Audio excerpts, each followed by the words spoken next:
Oi, gente, aqui eu de novo, a Chádia. Agora é o vídeo número 2 para falar mais especificamente sobre os cristais da pineal. Bem, como que eu cheguei nesse assunto, né? Eu fiz faculdade de medicina e não tive nenhuma aula de pineal na faculdade. Durante esses 6 anos, em nenhum momento me foi falado sobre a pineal. Eu ouvi falar na pineal quando eu escutei uma música chamada Mistério das Estrelas, do grupo 3030. Eu som igual mágica, observem ciclos lunares, muda oceanos. Imagina você que é 70% água. Descalcifica a glândula, sua glândula, sua glândula. Descalcifica a glândula, sua glândula, sua glândula. Descalcifica a glândula, sua glândula, sua glândula. Descalcifica a glândula, sua glândula, sua glândula. Bom, depois que eu ouvi a música, eu fiquei com isso na cabeça, descalcifique sua glândula. Coloquei no Google, descobri que estava falando sobre a pineal. Aí eu lembrei que, nossa, não tive nenhuma aula de pineal na faculdade. O que será essa glândula, afinal? Bem, na internet a gente vai encontrar várias receitas caseiras de como descalcificar a pineal, mas eu resolvi estudar um pouco mais, digamos, academicamente. Entrei no curso de neurociências para então estudar a pineal e foi onde eu tive a oportunidade de escrever o TCC. Durante o curso, eu senti a necessidade de me aprofundar mais ainda sobre a pineal, então eu resolvi fazer o curso de glândula pineal oferecido pelo Dr. Sérgio Felipe de Oliveira, que é médico e se dedica ao estudo da pineal há alguns anos. E eu preciso compartilhar com vocês uma coisa que eu aprendi. Não dá para descalcificar a pineal.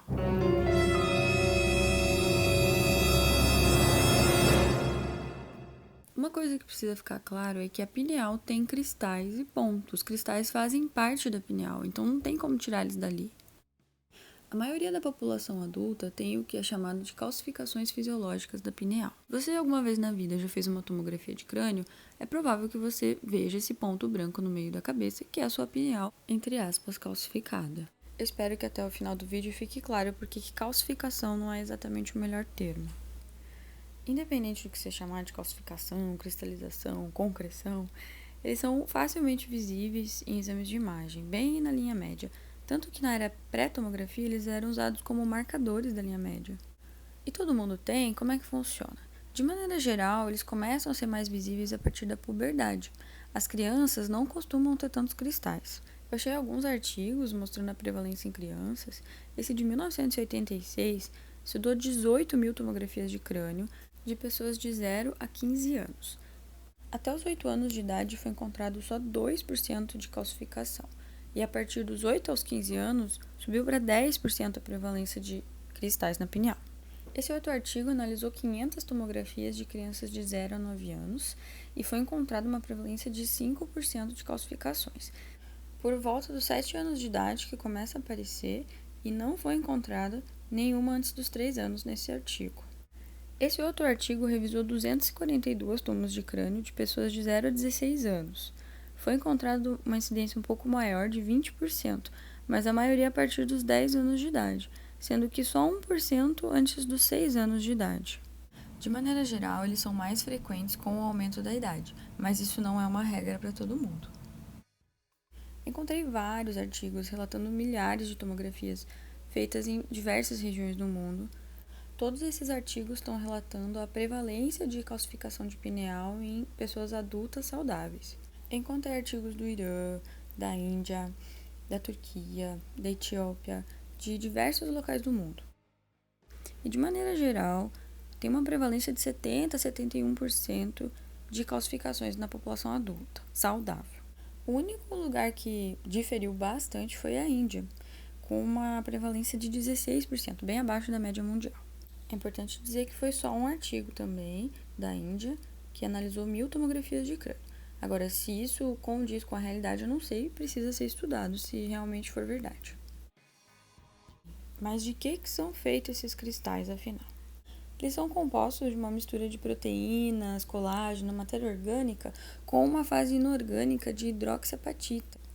Já desde a década de 50, 60, você sabe que esse cristal inorgânico é hidroxiapatita. Foi feito, melhor, descoberto por difração de raio-x. A hidroxiapatita também é o cristal que forma os nossos dentes e os nossos ossos. Muito provavelmente você já deve ter ouvido falar disso. Esse pesquisador, Christic, pesquisador suíço, em 1976, ele trouxe um dos primeiros trabalhos bem detalhados sobre os cristais. Ele analisou pineais humanas com microscopia eletrônica de varredura e de transmissão, o que trouxe vários detalhes sobre os cristais. Eu vou mostrar aqui para vocês um pouquinho desse trabalho de 1976 do Christic.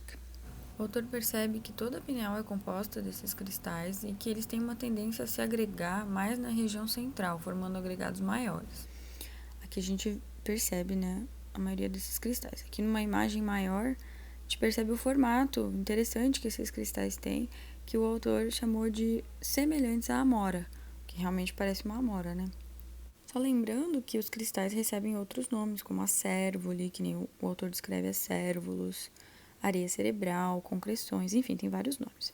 E eles são bem pequenininhos, cerca de 100 a 800 microns, mais ou menos. Os cristais, eles não ficam dentro das células, eles ficam no meio da pineal, alojados numa espécie de cesta de fibras, que a gente percebe nessa imagem. O autor também relata que os principais componentes químicos dos cristais são o cálcio e o fósforo. Bem, um dos trabalhos mais completos que a gente tem hoje sobre a pineal, sobre os cristais, é a dissertação de mestrado que o Dr. Sérgio Felipe publicou em 1998 pela USP. O trabalho também foi feito com pineais humanas, utilizando também microscopia eletrônica e o método de difração de raio-x. Vou mostrar aqui algumas imagens dos cristais. Aqui a gente vê a pineal e ela é toda recheadinha, digamos assim, de cristais. Assim, tá todo o meio dela é cheio dos cristais.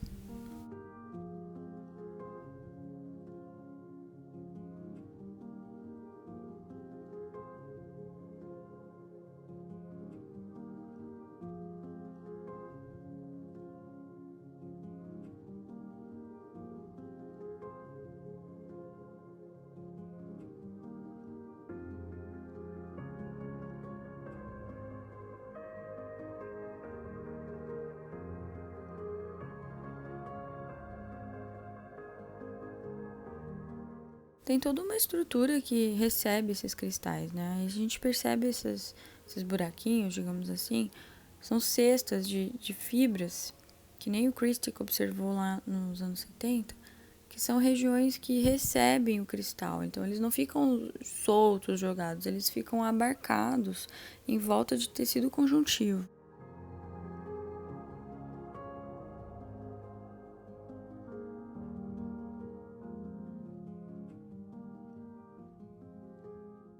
A região ela é muito vascularizada. Nessa setinha está mostrando os capilares, ou seja, vasos sanguíneos. O nosso corpo não vai gastar energia mandando sangue e produzindo tecido conjuntivo para alguma coisa que não tenha função. Isso nos faz pensar que provavelmente esses cristais são fisiológicos, ou seja, eles estão ali por algum motivo. Outra coisa bem interessante sobre a estrutura dos cristais é que se a gente olhar eles por dentro, a gente percebe que eles são formados por uma estrutura anelar concêntrica. Durante a formação dos cristais, eles vão se depositando sobre uma base, uma matriz de colágeno, que forma esse aspecto anelar, tipo anéis de cebola. O número de lamelas está relacionado com a idade da pessoa, ou seja, quanto mais jovem, menos lamelas, e com o passar do tempo, mais lamelas.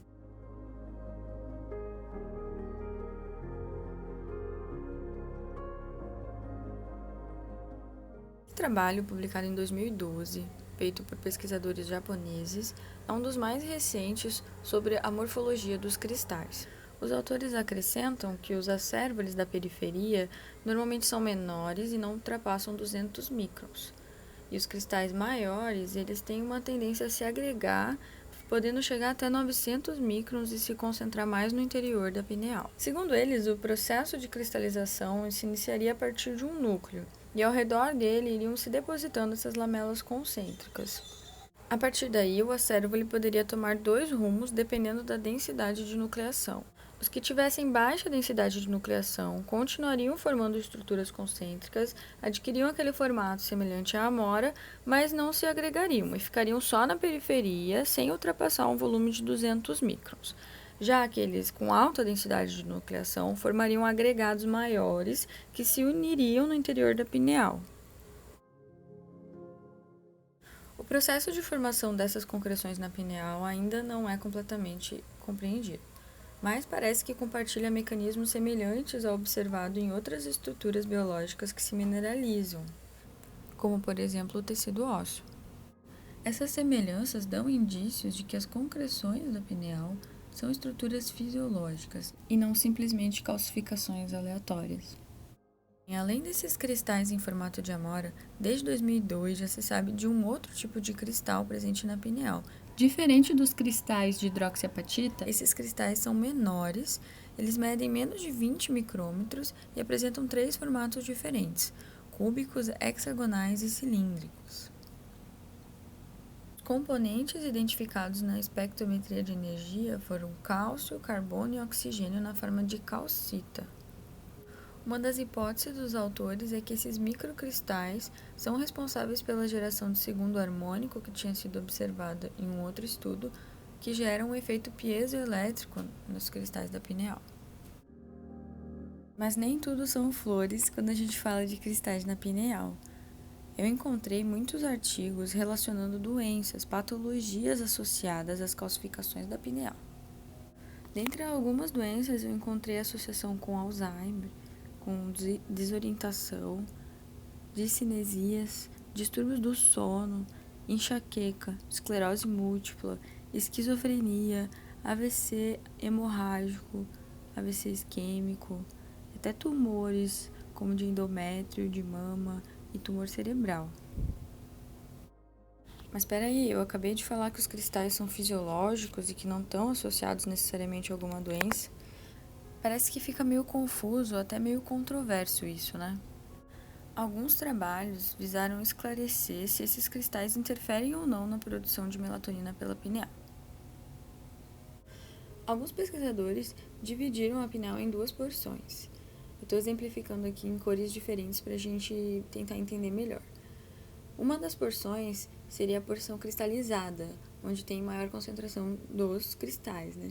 E a outra porção seria a porção onde tem poucos cristais, ou praticamente nenhum, que seria a porção parenquimatosa da pineal, que é a principal região onde tem os pinealócitos que produzem a melatonina. Foi analisado tanto a concentração urinária do metabólito da melatonina, que é a forma que a gente excreta a melatonina na urina, e a concentração da melatonina em si na saliva. E foi relacionado a concentração da melatonina, tanto na urina quanto na saliva, com o tamanho dessas porções, seja a porção parenquimatosa, que é a porção livre de cristais, e também a outra parte mais cristalizada, né? E foi verificado em todos esses trabalhos que a presença dos cristais não interfere na produção de melatonina. No entanto, foi observada uma relação estatisticamente significativa entre o volume da porção do parênquima livre, aquela porção parenquimatosa, e a concentração da melatonina. Dessa forma, ficou evidente que o problema não são os cristais em si, mas talvez algum desequilíbrio que aumente a sua produção e diminui a porção livre, a porção parenquimatosa que produz a melatonina. Sabendo que a melatonina é esse hormônio tão fundamental não só para o nosso equilíbrio do ritmo, mas também para a proteção do sistema nervoso, tanto de processos oxidativos, inflamatórios e oncogênicos. Então, essa hipótese da pineal sofrer um desequilíbrio e aumentar a produção dos cristais, que culminaria ocupando a porção parenquimatosa, impedindo a pineal de funcionar corretamente, isso é, liberando a melatonina, poderia explicar por que tantas doenças diferentes encontram associação com uma calcificação importante da pineal.